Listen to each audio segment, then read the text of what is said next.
បាទសួស្តីបងប្អូនអរគ្នាថ្ងៃនេះមានទូគីឡូភ្លើង80មកគ្រាប់នេះបាទ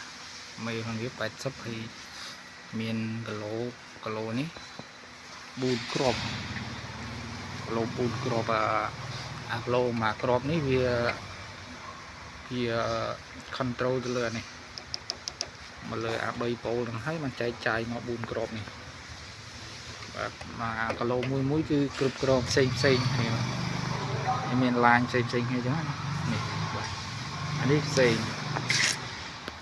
អានេះគីឡូនេះទៅបាទគ្រប់គ្រងមកលើនេះទៅអានេះ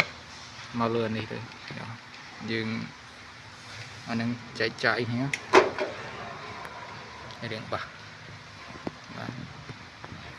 នេះការតម្លើងផនជាងឬស្អាតខ្សែនេះបាទអានេះគី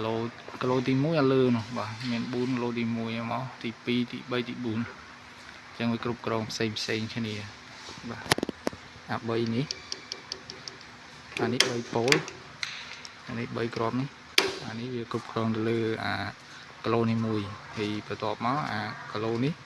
យើងគ្រប់គ្រងមកលើអាឌីម៉ូទ័រនេះអញ្ចឹងនៅក្នុងទូមួយទូហ្នឹងវាមានគីឡូ4ចែកចាយផ្សេងគ្នាមានតែប៉ុណ្្នឹងទេ